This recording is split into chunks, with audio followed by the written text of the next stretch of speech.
You've just finished your newest email campaign. You're so proud of it. You press send and you realize that you made a mistake on it. Could be a copy mistake, could be an image mistake, could be a recipient mistake. There are tons of whoopsies that can happen when you're sending email communications. And over the past couple of years, I've seen it all. So in this video, we're gonna be diving into the top 7 mistakes I see brands make in their email marketing all the time and how you can avoid these. Mistake number 1 that I see a lot is the lack of audience segmentation. So what I mean by this is, imagine you have a new product you wanted to launch, right? And you've already given a certain population early access or a special offer. And now you're sending out an announcement email with a different offer. But you forgot to segment out that original audience, or they weren't clearly defined in your email platform and they received the email as well. Not the end of the world, but it is just a bit icky for customers to get these communications that clearly aren't meant for them. It makes them do a double take. It makes you seem like you don't have your stuff together and just looks kind of bad overall. Trust me, ensure your audience is clearly defined, clearly segmented. You got tags in place or you have profile fields in place so that you can clearly separate customer A from customer B because of what they've done with your brand in the past. Not only does this save you from headaches when an email goes out that's not supposed to go to them, but it also prepares you for targeting emails to these really kind of focused populations. So for instance, you want to re-email that early access group with a thank you for being an early access customer. You can do that because you have your audience clearly defined. So ensure you have your audience segmented and separated clearly. The second mistake is one I see brands make, even the biggest brands make this mistake all the time. And that is alt text, or more specifically, image-based emails. You may be doing this, or maybe you've received this type of email, but I'm talking about those emails that come into your inbox that are basically just sliced up images. Basically just an entire image, right? No HTML text, no actual readable, selectable text. It's all just a giant image. So why is this bad? Number 1, when it goes into someone's inbox, an inbox provider who's delivering it, like Gmail, is reading through your email. They're looking through the code, they're reading what came from your email platform, they're looking at the actual HTML. They're reading through what the heck is inside this email. And if you only have images, and especially if you don't have any alt text applied to these images, they don't know what they're about to deliver. And if they don't know what they're about to deliver, then the likelihood of your email ending up in spam is a lot higher. So of course, having a pretty designed email, everything's formatted the way you want it, you can control it more. I get it. That's why a lot of people stick to having their emails mostly be images. But in the grand scheme of things, it could hurt your domain reputation. It's not great for a user experience either. If you have someone who has accessibility issues, or they have an inbox where they disable images auto-loading, a lot of the older demographic have that applied to their inbox. They see nothing. They might see like your footer text with an unsubscribe link and they're like, okay, fine, I'll just unsubscribe because I can't see anything. So what's the solution here? I highly recommend you have a fair balance of images to actual HTML text. That way, your inbox provider can read through the email, understand what's inside of it, at least get a feel for what this message is they're about to deliver. So higher inbox placement probability, and it's a better user experience all around. All right, number 3, this one is easily avoidable, and that is not testing your emails. So you've gone through all this effort, you built this email, you wrote this copy, you love it, you can't wait for this email to go out, you're so excited. Before you press send, send yourself a last test. Okay, have that come into your inbox. Look at it on desktop, look at it on mobile. Does it look different? Is anything funky? Is anything missing? Are all the links working? Is all the copyright? All the things. This is now your last chance to review the email before you officially send it. And trust me, there's something hits different when that email lands in your inbox. Things don't look like they looked in the builder. You have these like fresh pair of eyes taking a look at your email, and you can easily catch some really simple mistakes that you might have missed when you were actually building it. If you have multiple people in your company, even having a test list added to your email platform that you can just send to and say, hey everybody, take a look at this. Let me know if you see anything, if anything looks funky, because all the time, you'll be working on the email and you'll see things there that you could easily overlook that your coworker or another manager can take a look at and find for you as well. So definitely test your emails. On the topic of testing, number 4 is A/B testing. So if you're not actively A/B testing, you are not understanding the true potential of your emails. So say, for example, if you're looking in your email platform and you see you're kind of hovering at the same open rate for the past couple of months, nothing's really changed. Is it your subscriber list? Is it this? Is it the content? This is your time to A/B test and maybe get some answers. So with A/B testing, I love to test subject lines, love to test copy, love to test banner images. Maybe you have a different way of displaying a sale at the top of your email and you're A/B testing which one gets the most clicks.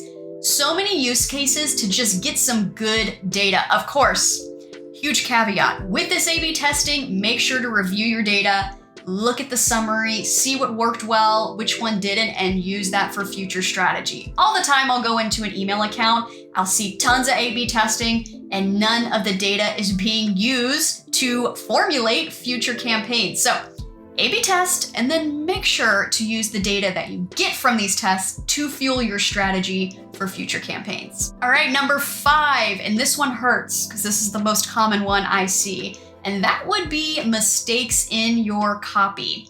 So again, with testing, hopefully this could be avoided in that step, but when using something like Grammarly or writing your copy in an actual spell checker type document, that can help save you from these mistakes. So I personally use something like Grammarly. That way I can use it inside of the email builder. I can get suggestions on maybe how to tweak things, but of course, catching super simple, avoidable mistakes. And copy is definitely one of those things that your subscribers, they love to point out when there's a mistake. There has been a couple times in the past where I've had a customer get an email and there's just one thing wrong, or there wasn't an apostrophe, whatever it might be, right? And they'll screenshot it and then they'll do like a circle around it. They'll get crafty and kind of highlight it, send it to you, and it's like, you forgot to do this. This is not right. This is a mistake.